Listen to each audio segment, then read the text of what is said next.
Bonjour et bienvenue. Aujourd'hui, on s'attaque à un texte très court, mais d'une densité assez incroyable. C'est un passage de la Bible tiré de la deuxième lettre à Timothée, au chapitre 3. Oui, un passage très connu. L'idée, c'est vraiment de creuser un peu ce texte, de voir ce qu'il y a sous le capot. Il dresse un portrait assez saisissant de ce qu'il appelle les derniers jours, avec une liste de comportements humains très, très précis. Hmm, Donc notre mission, si on peut dire, c'est de décortiquer cette description, de comprendre les avertissements qu'elle contient et puis de voir ce que ça peut nous dire sur la nature humaine et peut-être même, qui sait, sur la société. tout à fait. Le texte, il démarre sans détour, hein. Sache que dans les derniers jours, il y aura des temps difficiles. C'est cette idée de temps difficile qu'on va explorer ensemble. Et ce qui est intéressant d'emblée, je trouve, c'est de ne pas voir ce texte comme une simple liste de défauts pour juger les gens. C'est pas ça l'idée. Non, C'est plutôt un outil diagnostique. C'est présenté comme une prophétie, oui, mais c'est une sorte de grille d'analyse pour un certain type de déclin, qu'il soit social ou spirituel.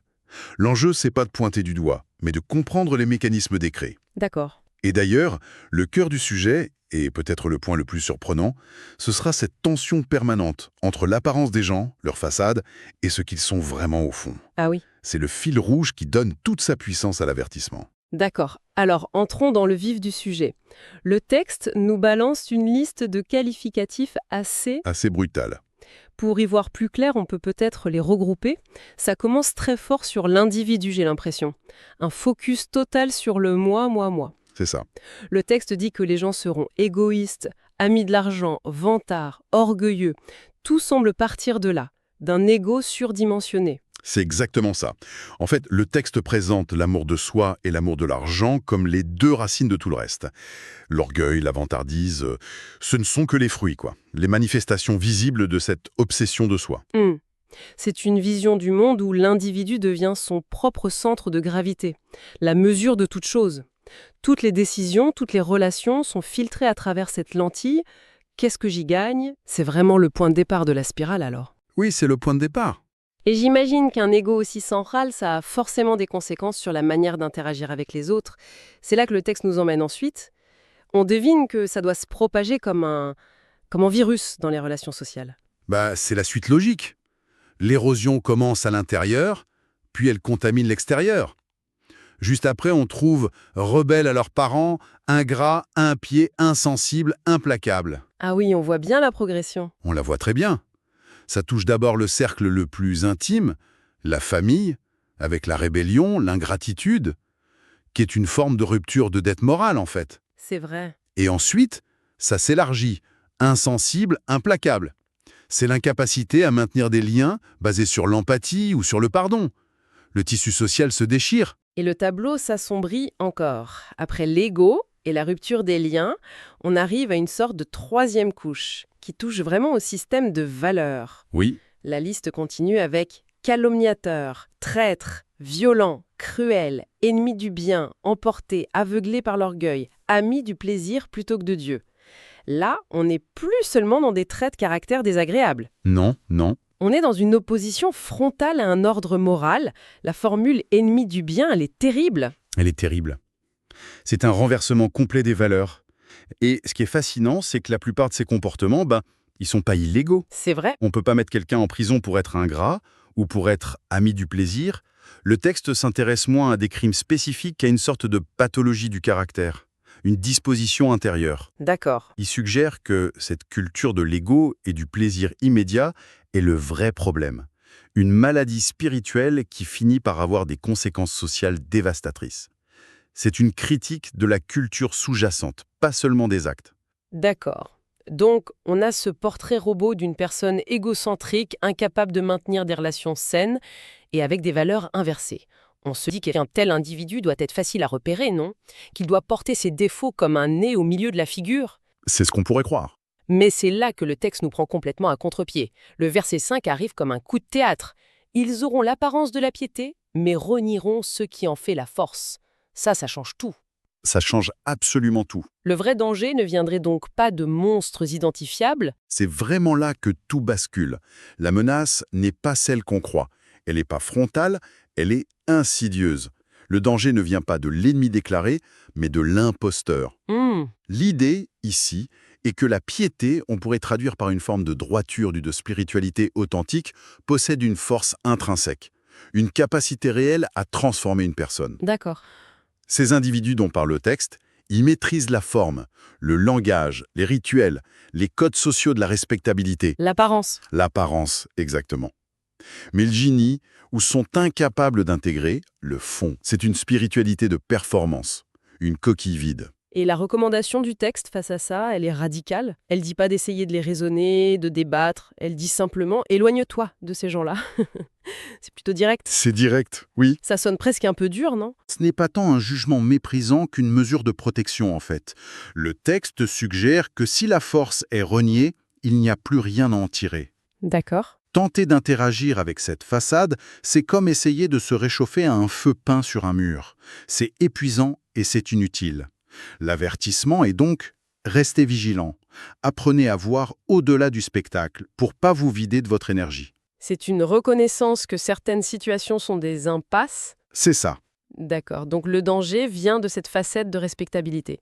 Mais comment ça marche en pratique? Comment ces personnes opèrent? Le texte nous donne ensuite un exemple très concret, presque une petite scène de film, assez dérangeante d'ailleurs. Oui, les versets 6 et 7 décrivent un mode opératoire très précis.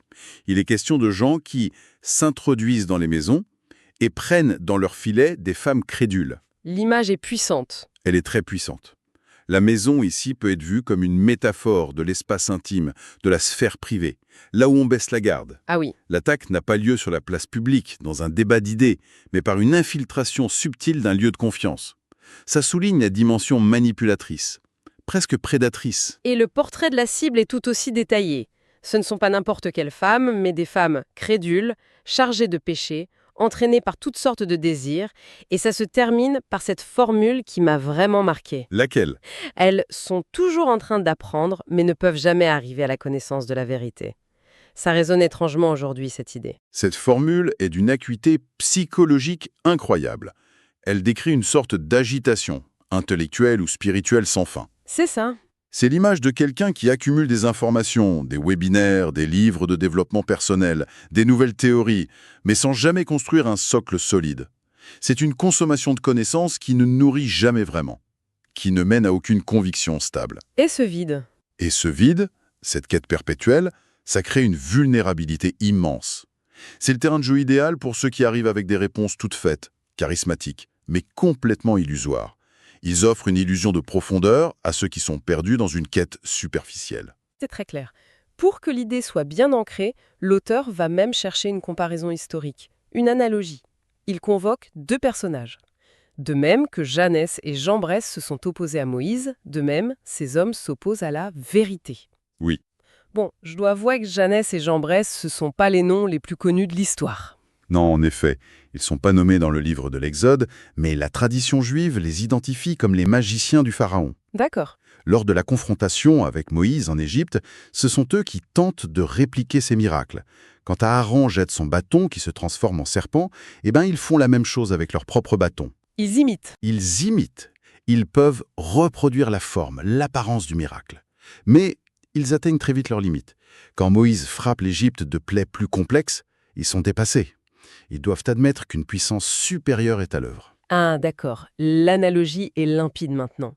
Ils sont l'incarnation parfaite de ceux qui ont l'apparence de la piété, mais qui en renient la force. C'est exactement ça. Ils ont le truc, l'illusion, mais pas la substance. Leur opposition à la vérité, c'est pas un débat d'idées, c'est une tentative de la remplacer par une contrefaçon. Exactement. Leur intelligence, dit le texte, est pervertie. Ce qui ne veut pas dire qu'ils sont stupides. Au contraire, leur intelligence est entièrement mise au service de cette imitation, de cette tromperie, pas de la recherche de la vérité. D'où la conclusion? D'où la conclusion. Ils sont disqualifiés en ce qui concerne la foi parce qu'ils ont choisi la performance plutôt que l'authenticité. Le parallèle est direct et il est très parlant pour le lecteur de l'époque. Et le texte ne les laisse pas avoir le dernier mot. Il prédit leur chute. C'est le verset 9 qui conclut notre passage. Mais ils n'iront pas plus loin, car leur folie sera évidente pour tous, comme l'a été celle de ces deux hommes. Le texte semble très optimiste, non? Il affirme que le masque va forcément tomber. Pourtant, dans la vie de tous les jours, on a parfois l'impression que certaines impostures peuvent durer très très longtemps. C'est une excellente question. Cette affirmation, je pense, c'est moins une prédiction avec un calendrier précis qu'un énoncé de principe. Le texte pose que l'imposture est, par nature, instable. Instable. Oui. Elle demande une énergie folle pour être maintenue, alors que la vérité, ou la réalité, est tout simplement. Tôt ou tard, la façade se fissure. L'incohérence devient trop grande. C'est ça, la folie. La folie dont parle le texte, c'est justement ce décalage croissant entre l'image projetée et la réalité. Et à un moment, ce décalage devient si grand qu'il en devient évident pour tous. Comme pour les magiciens qui, à un certain point, n'ont plus pu suivre. D'accord. C'est une déclaration de confiance dans le fait que la réalité finit toujours par s'imposer. Alors, si on essaye de rassembler les pièces du puzzle, on a ici une sorte de feuille de route d'un certain type de déclin, moral et social. Ça part d'un narcissisme profond, ça détruit les relations et surtout ça se cache derrière un masque de respectabilité. C'est ça. Ça opère en ciblant des personnes en quête de sens, mais qui manquent de repères solides. Et finalement, le texte nous assure que ce château de cartes est voué à s'effondrer. C'est une très bonne synthèse.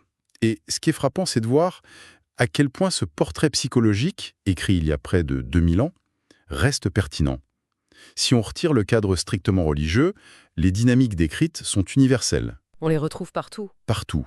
La primauté de l'image sur la substance, la manipulation des personnes en quête de certitude, l'inévitable effondrement des constructions qui ne reposent que sur du vent.